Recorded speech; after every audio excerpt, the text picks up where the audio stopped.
Hello student, मैं शंकर कुमार। स्वागत आप सभी का जादूगर मैथ में। ये क्लास 10th का सोशल साइंस का ऑब्जेक्टिव है, जो कि वीवीआई ऑब्जेक्टिव है। सीधे आपके एग्जाम में पूछा जाएगा।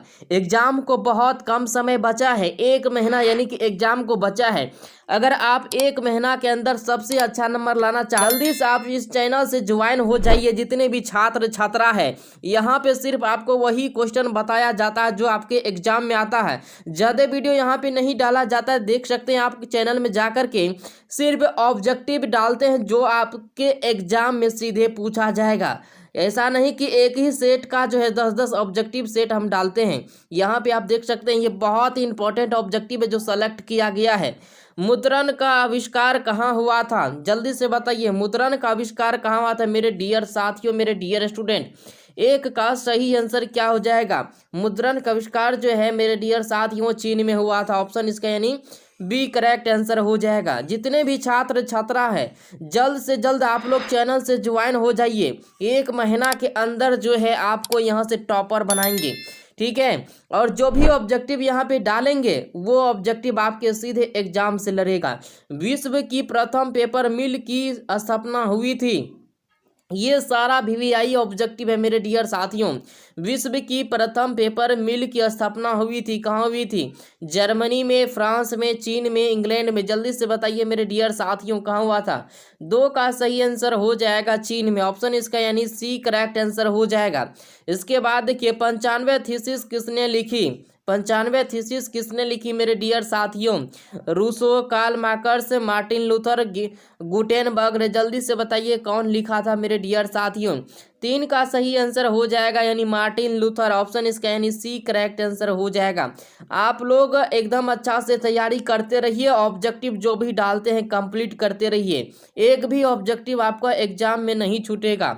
इसके बाद यहाँ पे देख सकते हैं मिरात उल अखबार के संस्थापक कौन थे? इसका सही आंसर आपको बताना मेरे डियर साथियों।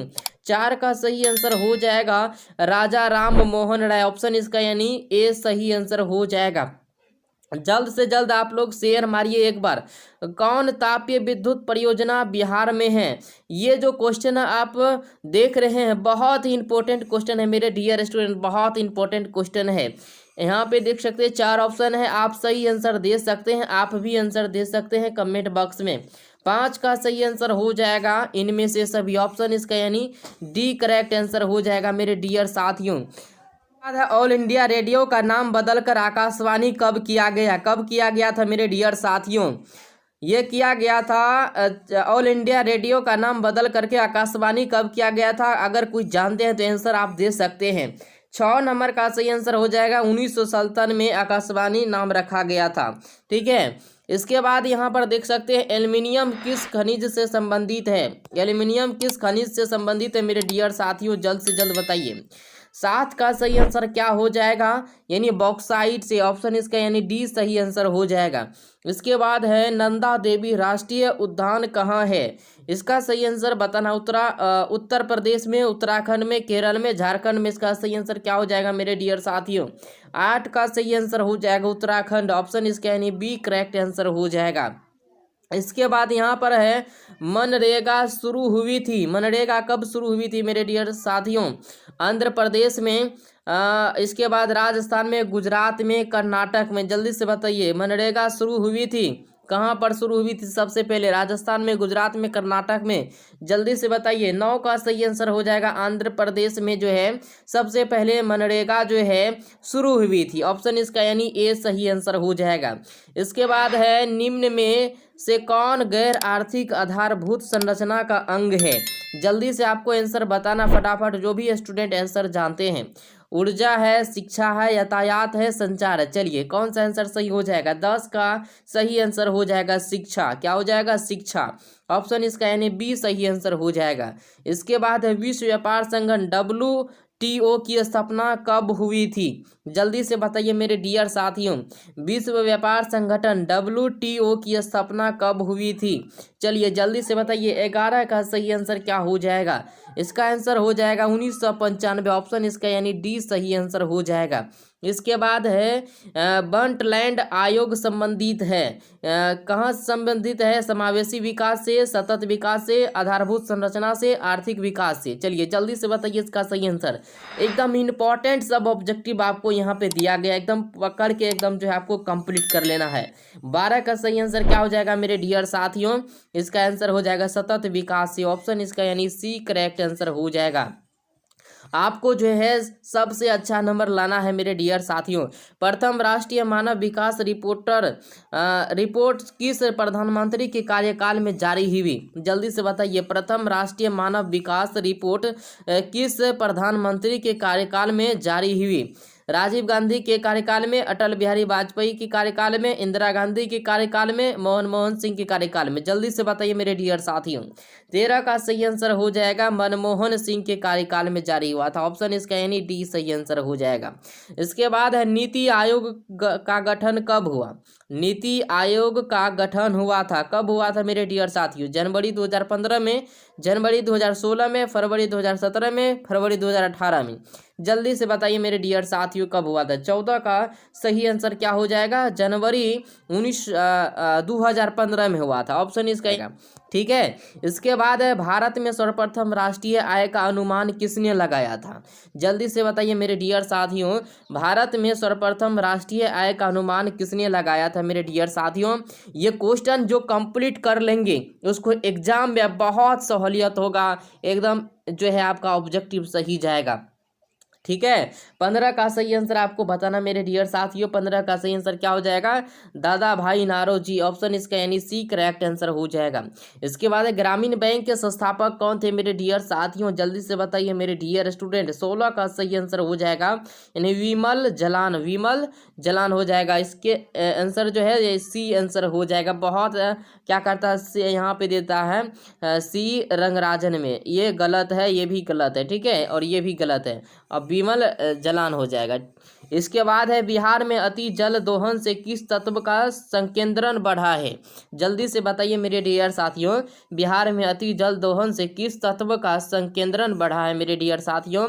इसका आंसर यहाँ पे बताना है आपको। पहला में है फ्लोराइड, इसके बाद क्लोराइड, आर्सेनिक, लौह। जल्दी से बताइए मेरे डियर साथियों। 17 का सही आंसर क्या हो जाएगा? इसका सही आंसर हो जाएगा आर्सेनिक, ऑप्शन इसका यानी सी आंसर हो जाएगा।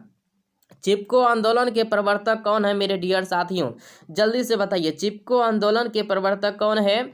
चलिए ये क्वेश्चन जो है बहुत ही इंपॉर्टेंट, जो भी इस वीडियो को देख रहे हैं उसका भाग्य अच्छा होगा, क्योंकि इस क्वेश्चन को जो सेलेक्ट किया गया है इंपॉर्टेंट ऑब्जेक्टिव सेलेक्ट किया गया मेरे डियर साथियों। 18 का सही आंसर क्या हो जाएगा? इसका हो जाएगा सुंदरलाल बहुगुणा, ऑप्शन इसका यानी बी सही आंसर हो जाएगा। इसके बाद यहाँ पे है निम्न में कौन अनवीकरणीय संसाधन है? निम्न में कौन अनवीकरणीय संसाधन है मेरे डियर साथियों? जल्दी से आप बताइए, निम्न में कौन अनवीकरणीय जो है संसाधन है? सौर ऊर्जा, जीवाश्म ईंधन, जल विद्युत, पवन ऊर्जा। चलिए जल्दी से बताइए मेरे डियर साथियों। 19 का सही आंसर क्या हो जाएगा? चलिए जीवाश्म ईंधन है, क्या है? जीवाश्म ईंधन, ऑप्शन इसका यानी बी सही आंसर हो जाएगा। इसके बाद है भारत में प्रथम जल विद्युत संयंत्र की स्थापना कहाँ हुई थी मेरे डियर साथियों? यहाँ पे है शिलांग है, इसके बाद शिव समुद्रम है, दार्जिलिंग है, अगरतला है। जल्दी से बताइए मेरे डियर साथियों, 20 का सही आंसर क्या हो जाएगा? शिव समुद्र हो जाएगा, ऑप्शन इसका यानी बी करेक्ट आंसर हो जाएगा, शिव समुद्रम हो जाएगा। इसके बाद यहाँ पे है बिहार का सर्वाधिक जनसंख्या घनत्व वाला जिला कौन है? बिहार का सर्वाधिक सबसे ज़्यादा जनसंख्या वाला जो है जिला कौन सा मेरे डियर साथियों? जल्दी से बताइए। यहाँ पे औरंगाबाद है, पूर्णिया है, पटना, वैशाली है। चलिए इन चारों में से आपको बताना है। 21 का सही आंसर हो जाएगा पटना, ऑप्शन इसका यानी सी करेक्ट आंसर हो जाएगा। इसके बाद है भारत में मुख्यतः किस प्रकार का कोयला पाया जाता है? चलिए जल्दी से बताइए, भारत में मुख्यतः किस प्रकार का कोयला पाया जाता है मेरे डियर साथियों? एंथ्रासाइट, बिटुमिनस, इसके बाद लिग्नाइट, पीट। जल्दी से बताइए, भारत में मुख्यतः किस प्रकार का कोयला पाया जाता है? 22 का सही आंसर बताना आपको, क्या है इसका आंसर हो जाएगा? चलिए बिटुमिनस हो जाएगा, ऑप्शन इसका यानी बी सही आंसर हो जाएगा।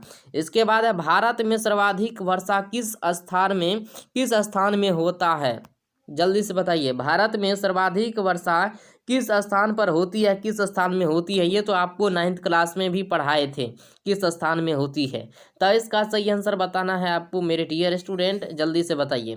ये इसका हो जाएगा मानसीन राम में, ऑप्शन इसका यानी ए सही आंसर। 9th क्लास के हिस्ट्री में आप लोग पढ़े होंगे, ठीक है। इसके बाद है यहाँ पे दिया गया बिहार की प्राचीनतम नदी घाटी परियोजना है।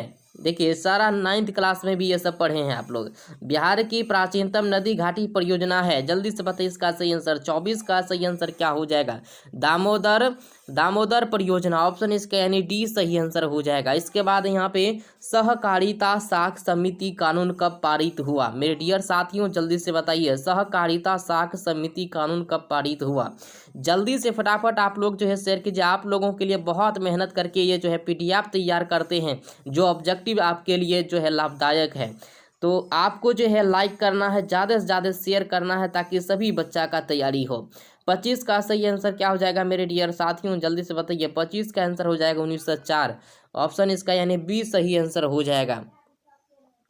26 नंबर है, भारत की वित्तीय राजधानी किस नगर को कहा जाता है, मेरे डियर साथियों। दिल्ली को, पटना को, बेंगलुरु को, मुंबई को, जल्दी से बताइए इसका सही आंसर क्या हो जाएगा। भारत को वित्तीय राजधानी किस नगर को कहा जाता है मेरे डियर साथियों, जल्दी से बताइए। 26 का सही आंसर क्या हो जाएगा, मुंबई को कहा जाता है, ऑप्शन इसका यानी डी सही आंसर हो जाएगा। इसके बाद है भारत के सकल घरेलू उत्पाद में किस क्षेत्र का सर्वाधिक योगदान है, जल्दी से बताइए मेरे डियर साथियों। कृषि क्षेत्र, औद्योगिक क्षेत्र, सेवा क्षेत्र, विनिर्माण क्षेत्र, जल्दी से बताइए इसका सही आंसर क्या हो जाएगा। 27 का सही आंसर हो जाएगा मेरे डियर साथियों, इसका हो जाएगा सेवा क्षेत्र, ऑप्शन इसका यानी सी करेक्ट आंसर हो जाएगा। इसके बाद यहाँ पे दिया गया स्वर्ण आभूषणों की शुद्धता को सुनिश्चित करने के लिए किस मान्यता प्राप्त चिन्ह का होना आवश्यक है मेरे डियर साथियों, जल्दी से बताइए। 28 का सही आंसर क्या हो जाएगा, जल्दी से बताइए। 28 का सही आंसर हो जाएगा मेरे डियर साथियों हॉलमार्क, क्या हो जाएगा, हॉलमार्क। हॉलमार्क सभी चीज में लगा रहता है, किताब सब लेते होंगे तो वहाँ पे लिखल रहता होगा हॉलमार्क, देख के ले। उपभोक्ता संरक्षण अधिनियम लागू हुआ, जल्दी से बताइए कब हुआ। तो उपभोक्ता संरक्षण अधिनियम 1986 में, 1980 में, 1987 में, 1988 में। इसका सही आंसर आपको बताना मेरे डियर साथियों। 29 का सही आंसर क्या हो जाएगा, जल्दी से फटाफट बताइए मेरे डियर साथियों। 29 का सही आंसर आपको बताना है, चलिए 1986 में, ऑप्शन इसका यानी ए सही आंसर हो जाएगा। इसके बाद है बिहार का शोक किस नदी को कहा जाता है, बहुत ही इंपॉर्टेंट सब ऑब्जेक्टिव मेरे डियर साथियों। जो नहीं करेगा इस ऑब्जेक्टिव को कंप्लीट, उसका बहुत ऑब्जेक्टिव छूट जाएगा। 30 का सही आंसर आपको बताना, बिहार का शोक किस नदी को कहा जाता है, किसको कहा जाता है मेरे डियर स्टूडेंट। 30 का हो जाएगा कोसी नदी को शोक नदी कहा जाता है। कोसी में नहाने भी जाते हैं, जो दहायत से वीडियो को देख रहे हैं, भैंस वगैरह धोने के लिए जाते होंगे कोसी में। चलिए, महासागर की तली पर होने वाले कंपन का संबंध है, जल्दी से बताइए। महासागर की तली पर होने वाले कंपन का संबंध किससे है, सुनामी से, चक्रवात से, झंझावात से, इनमें से कोई नहीं, जल्दी से बताइए मेरे डियर साथियों किससे है। 31 का सही आंसर आपका हो जाएगा सी, सुनामी से जो है वहाँ पे होने वाले कंपन का संबंध होता है। सुनामी जब आता है महासागर की तली पर होने वाले कंपन हो जाता है। इसके बाद यहाँ पे है संसाधनों की खोज एवं प्रबंधन के लिए किस उपग्रह का प्रयोग किया जाता है मेरे डियर साथियों, जल्दी से बताइए। संचार उपग्रह, सुदूर संवेदी उपग्रह, ध्रुवीय उपग्रह, नेविगेशन उपग्रह, जल्दी से बताइए इसका सही आंसर क्या हो जाएगा। 32 का सही आंसर हो जाएगा मेरे डियर साथियों, इसका आंसर हो जाएगा सुदूर संवेदी उपग्रह, ऑप्शन इसका यानी बी सही आंसर हो जाएगा। इसके बाद है भोपला विद्रोह कहाँ हुआ था मेरे डियर साथियों, भोपला विद्रोह कहाँ हुआ था। 33 का सही आंसर आपको बताना है। भोपला विद्रोह जो हुआ था ये हुआ था केरल में, ऑप्शन इसका यानी डी करेक्ट आंसर हो जाएगा मेरे डियर साथियों। केरल में हुआ था, कहाँ हुआ था, केरल में। इसके बाद यहाँ पे भारत की प्राचीनतम कोयले की खान कौन है, भारत की प्राचीनतम कोयले की खान कौन है, यहाँ पे दिया है रानीगंज, इसके बाद झरिया है, धनबाद है, कोरबा है, जल्दी से बताइए मेरे डियर साथियों। 34 का सही आंसर हो जाएगा रानीगंज, ऑप्शन इसका यानी ए सही आंसर हो जाएगा। इसके बाद है यहाँ पे बोनस भुगतान अधिनियम किस पंचवर्षीय योजना के दौरान बना है, जल्दी से बताइए। प्रथम पंचवर्षीय योजना के दौरान, द्वितीय पंचवर्षीय योजना के दौरान, तृतीय पंचवर्षीय योजना के दौरान, इसके बाद चतुर्थ पंचवर्षीय योजना के दौरान। जल्दी से बताइए 35 का सही आंसर इसका हो जाएगा तृतीय पंचवर्षीय योजना के दौरान। ऑप्शन इसका यानी सी सही आंसर हो जाएगा। इसके बाद है भारत में पहली जूट मिल कहाँ स्थापित की गई। जल्दी से बताइए मेरे डियर साथियों, भारत में पहली जूट मिल कहाँ स्थापित की गई। जल्दी से बताइए। मुंबई में, कलकत्ता में, पटना में, दिल्ली में। जल्दी से बताइए इसका सही आंसर कौन सा हो जाएगा। 36 का सही आंसर हो जाएगा कलकत्ता में। ऑप्शन इसका यानी बी सही आंसर हो जाएगा। इसके बाद है पावर लूम का आविष्कार किसने किया। पावर लूम का आविष्कार किसने किया। जेम्स वाट, जॉन के, एडमंड कार्टराइट, इसके बाद क्रॉम्पटन। जल्दी से बताइए मेरे डियर साथियों। 37 का सही आंसर हो जाएगा एडमंड कार्टराइट। ऑप्शन इसका यानी सी करेक्ट आंसर हो जाएगा। इसके बाद यहाँ पर है, देख सकते हैं, अंतर्राष्ट्रीय श्रमिक संगठन का मुख्यालय कहाँ है। जल्दी से बताइए मेरे डियर साथियों। पेरिस में, वाशिंगटन डीसी, जेनेवा, रोम। जल्दी से बताइए मेरे डियर साथियों। 38 का सही आंसर हो जाएगा जेनेवा। ऑप्शन इसका यानी डी सही आंसर हो जाएगा। इसके बाद यहाँ पर दिया गया है सिंगापुर कब आज़ाद हुआ मेरे डियर साथियों, पता है सिंगापुर कब आज़ाद हुआ। चलिए जल्दी से बताइए। 39 का सही आंसर हो जाएगा मेरे डियर साथियों। जल्दी से बताइए इसका हो जाएगा 1965 में। सिंगापुर कब आज़ाद हुआ था मेरे डियर साथियों, 1965 में। इसके बाद है भारत का सदस्य नहीं है। दक्षेस का, ओपेक का, इसके बाद G15 का, इसके बाद WTO का। जल्दी से बताइए मेरे डियर साथियों। 40 का सही आंसर आपको बताना है। इसका हो जाएगा ओपेक का। ठीक है, क्या हो जाएगा ओपेक का। ये यहाँ पर आपको जो है 40 का 40 ऑब्जेक्टिव में कम से कम जो है 30 ऑब्जेक्टिव आपको यहाँ से पूछा जाए, क्योंकि ये जो क्वेश्चन आपको बताए हैं ये क्वेश्चन यानी कि 2 दिन के बाद जो है तैयार हुआ है। और ये मोस्ट VVI जिसको हम लोग कहते हैं, मोस्ट VVI ऑब्जेक्टिव है मेरे डियर साथियों। इसलिए इस ऑब्जेक्टिव को कंप्लीट करना बहुत ही ज़रूरी होगा, क्योंकि बहुत मेहनत से इस क्वेश्चन को तैयार किया गया था। जो भी स्टूडेंट क्वेश्चन को लास्ट तक देखे हैं, एक बार जो है अपना नाम इस कमेंट बॉक्स में लिख के जरूर जाइएगा, ताकि हमें पता चले कि कौन सा स्टूडेंट इस क्वेश्चन को पूरा देखा है और कंप्लीट किया है। चलिए अगले वीडियो में आप लेकर के आएंगे आपके लिए मैथ का। थैंक यू, धन्यवाद।